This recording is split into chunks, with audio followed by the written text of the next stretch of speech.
The Life and Death of King John by William Shakespeare. Act 1. It takes place partly in England and partly in France. Act 1, Scene 1. Enter King John, Queen Eleanor, Pembroke, Essex, and Salisbury, with the Chatillon of France, King John. Now say, Chatillon, what would France with us? Thus, after greeting, speaks the King of France, in my behaviour to the Majesty, the borrowed Majesty of England here. A strange beginning, borrowed Majesty. Silence, good mother, hear the embassy.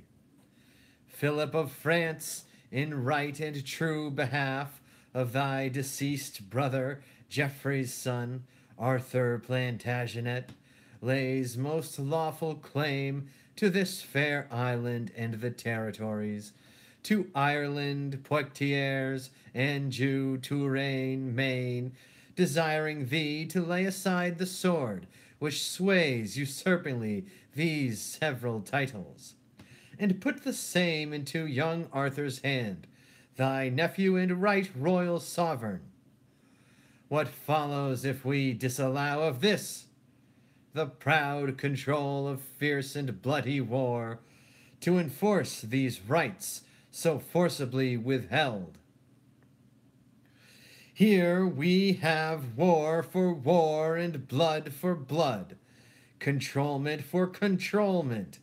So answer France. Then take my king's defiance from my mouth, the farthest limit of my embassy. Bear mine to him, and so depart in peace. Be thou as lightning in the eyes of France, for ere thou canst report, I will be there. The thunder of my cannon shall be heard. So hence, be thou the trumpet of our wrath, and sullen presage of your own decay. An honourable conduct let him have. Pembroke, look to it. Farewell, Chatillon. What now, my son? Have I not ever said how that ambitious Constance would not cease till she had kindled France and all the world upon the right and party of her son? This might have been prevented and made whole with very easy arguments of love, which now the manage of the two kingdoms must, with fearful bloody issue, arbitrate. Our strong possession and our right for us. Your strong possession much more than your right, or else it must go wrong with you and me. So much my conscience whispers in your ear, which none but heaven and you and I shall hear. My liege, here is the strangest controversy come from the country to be judged by you that ever I heard. Shall I produce the men? Let them approach. Our abbeys and our priories shall pay this expedition's charge. What men are you? Your faithful subject I, a gentleman, born in Northamptonshire, and eldest son, as I suppose, to Robert Falconbridge, a soldier, by the honour-giving hand of Cordelion knighted in the field. What art thou? The son and heir to that same Falconbridge. Is that the elder, and art thou the heir? You came not of one mother then, it seems. Most certain of one mother, mighty king, that is well known, and as I think one father. But for the certain knowledge of that truth, I put you over to heaven and to my mother. Of that I doubt, as all men's children may. Out on thee, rude man! thou dost shame thy mother, and wound her honor with this diffidence. I, madame?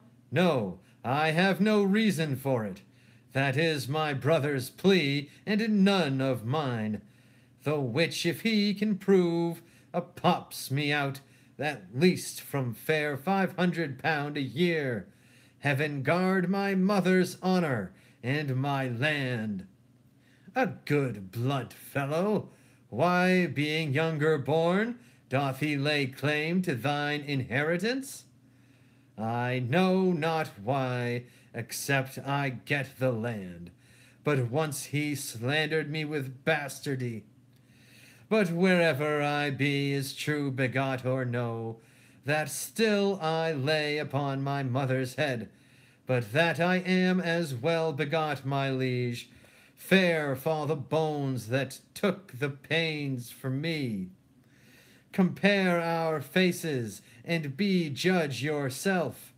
If old Sir Robert did beget us both, and were our father and this son like him, O old Sir Robert, father, on my knee, I give heaven thanks I was not like to thee.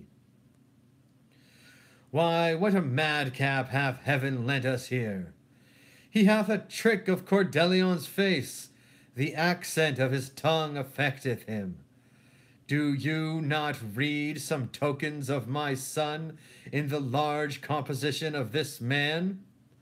Mine eye hath well examined his parts, and finds them perfect. Richard, sirrah, speak, what doth move you to claim your brother's land?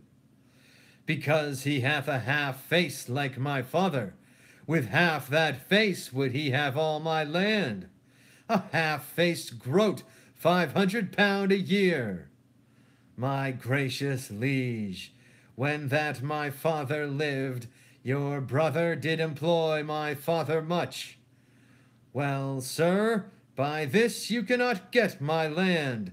Your tale must be how he employed my mother, and once dispatched him in an embassy to Germany, there with the emperor, to treat of high affairs touching that time.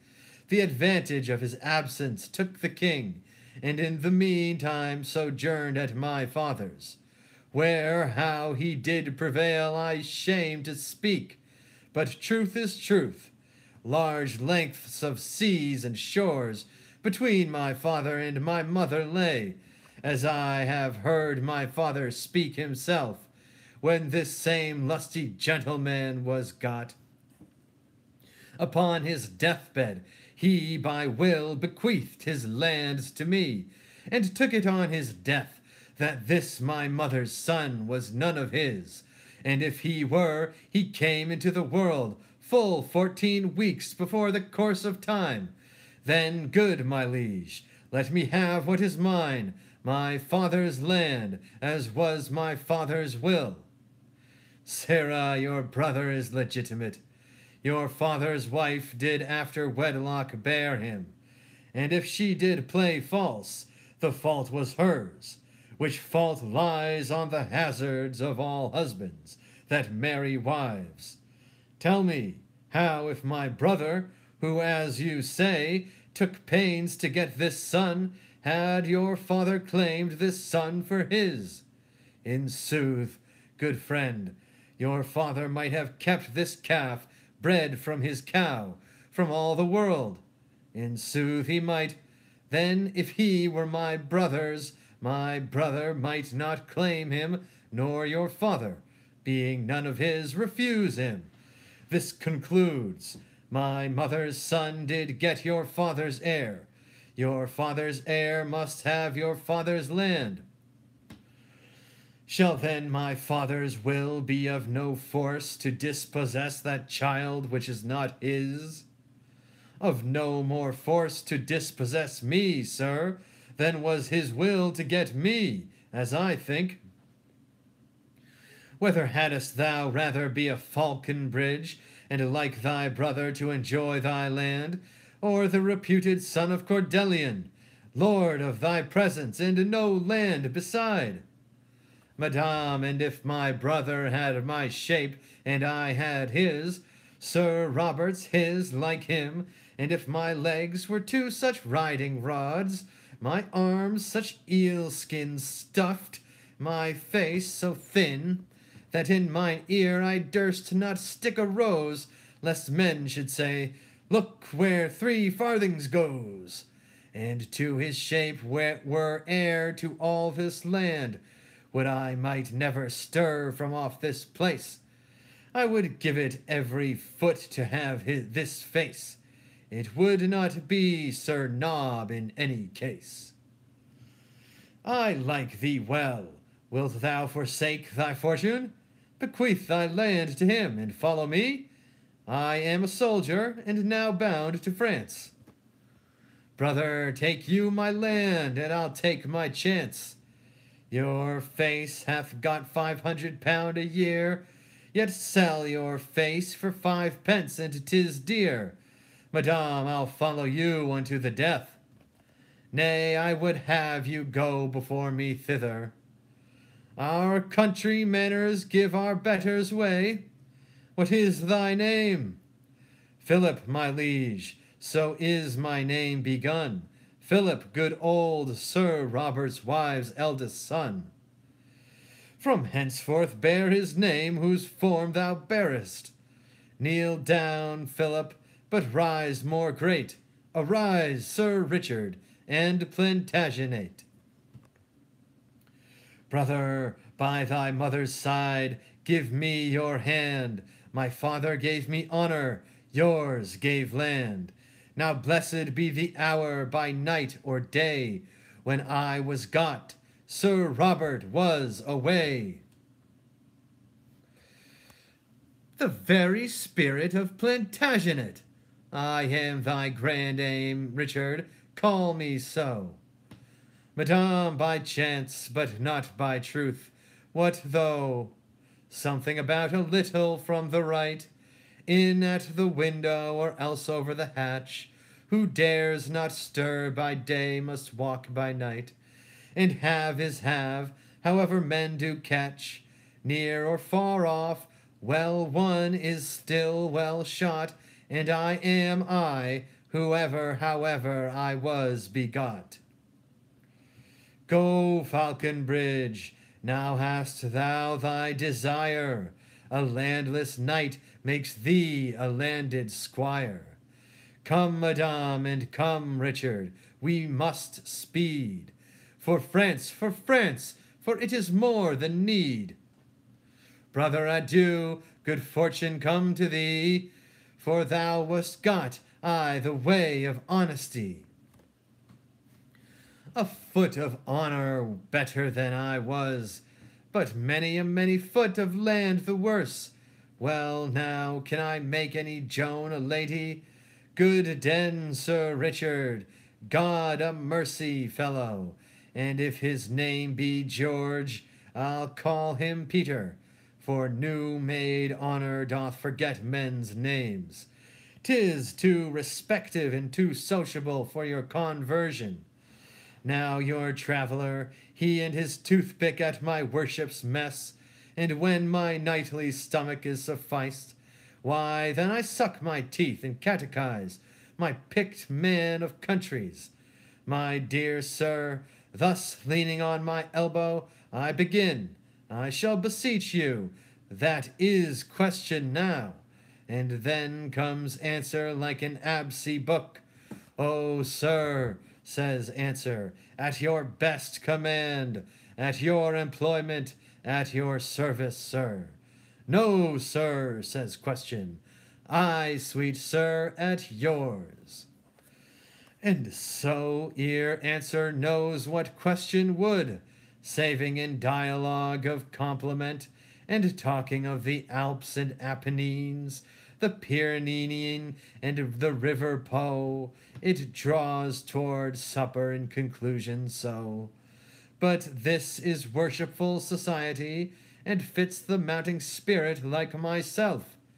For he is but a bastard to the time, that doth not smack of observation, and so am I, whether I smack or no, and not alone in habit and device, exterior form, outward accoutrement, but from the inward motion to deliver sweet, sweet, sweet poison for the age's tooth, which, though I will not practice to deceive, yet to avoid deceit I mean to learn. For it shall strew the footsteps of my rising. But who comes in such haste in riding robes? What woman post is this? Hath she no husband that will take pains to blow a horn before her? Oh me, 'tis my mother. How now, good lady, what brings you here to court so hastily? Where is that slave, thy brother? Where is he that holds in chase mine honor up and down? My brother Robert, old Sir Robert's son, Colbrand the giant, that same mighty man? Is it Sir Robert's son that you seek so? Sir Robert's son! Ay, thou unreverend boy, Sir Robert's son! Why scornest thou at Sir Robert? He is Sir Robert's son, and so art thou. James Gurney, wilt thou give us leave a while? Good leave, good Philip. Philip, sparrow. James, there's toys abroad. Anon I'll tell thee more. Madame, I was not old Sir Robert's son. Sir Robert might have eat his part in me upon Good Friday, and never broke his fast. Sir Robert could do well, marry, to confess. Could he get me? Sir Robert could not do it. We know his handiwork. Therefore, good mother, to whom am I beholding for these limbs? Sir Robert never holp to make this leg. Hast thou conspired with thy brother too, that for thine own gain shouldst defend mine honor? What means this scorn, thou most untoward knave? Knight, knight, good mother, basilisco-like. What, I am dubbed? I have it on my shoulder. But, mother, I am not Sir Robert's son. I have disclaimed Sir Robert and my land. Legitimation, name, and all is gone. Then, good my mother, let me know my father. Some proper man, I hope. Who was it, mother? Hast thou denied thyself a Falconbridge? As faithfully as I deny the devil. King Richard Cordelian was thy father. By long and vehement suit I was seduced to make room for him in my husband's bed. Heaven, lay not my transgression to my charge. That art the issue of my dear offense, which was so strongly urged past my defense. Now by this light were I to get again, madame, I would not wish a better father. Some sins do bear their privilege on earth, and so doth yours. Your fault was not your folly. Needs must you lay your heart at his dispose, subjected tribute to commanding love, against whose fury and unmatched force the aweless lion could not wage the fight, nor keep his princely heart from Richard's hand. He that perforce robs lions of their hearts may easily win a woman's. Ay, my mother, with all my heart I thank thee for my father, who lives and dares but say thou didst not well. When I was got, I'll send his soul to hell. Come, lady, I will show thee to my kin, and they shall say, when Richard me begot, if thou hadst said him nay, it had been a sin. Who says it was? He lies. I say 'twas not. End of Act 1. Amen. Praise be to God. Jesus Christ. Bless William Shakespeare.